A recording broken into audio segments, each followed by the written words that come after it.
Natapos ko na nga pala yung 10 days vacation ko at babalik na tayo sa pagiging OFW sa Taiwan. At hindi nga ako makapaniwala na nagawa ko yung mga bagay na ito sa loob lang ng 10 days vacation ko. Love is like a dream, slowly unfolding in the album pages. Each picture reveals your smile,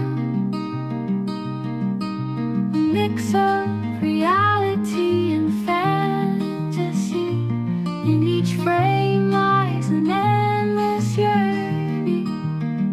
Cherish the moments we have, even regrets turn into beautiful memories.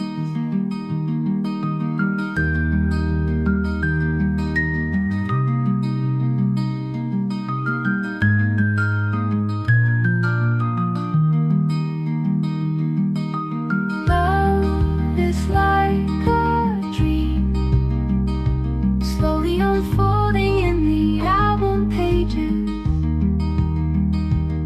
Each picture reveals your smile,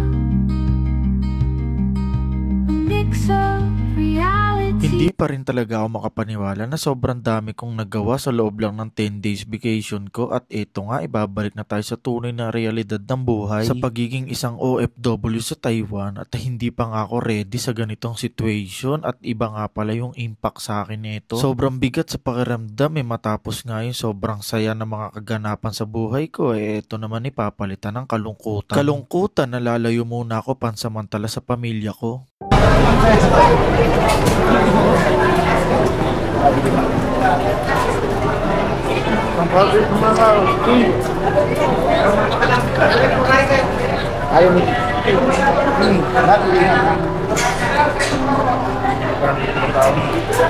Ingat sa Lord, ha? Sige, tumalik ka lang. Talaga ito, lupat na ikaw.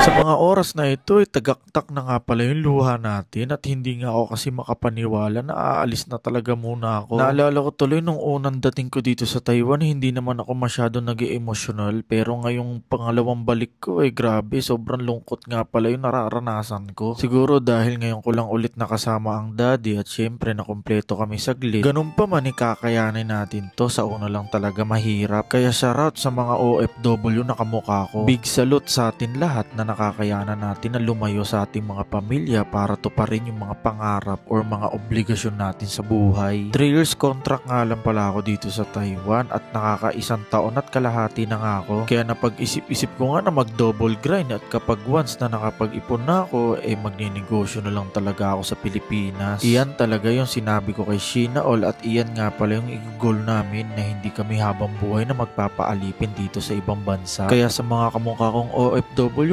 dapat maging masinop tayo sa pera at alamin yung purpose natin, bakit nga ba tayo nagtrabaho dito sa ibang bansa. Ito na nga yung pinakamasakit na part kapag ikaw pumasok na dito sa loob ng airport. Kaya dapat marami kang baon ng lakas ng loob at determinasyon. At ang masasabi ko nga sa pamilya ko palagi kayong mag-iingat at mamimiss ko kayo ng sobra. Saglit lang naman ito, magugulat na lang kayo pauwi na ulit ako. Dito na nga natatapos yung vacation journey natin at babalik na tayo sa tunay na realidad. So paano guys, bibitinin ko muna kayo hanggang dito na lang. Maraming salamat sa panonood.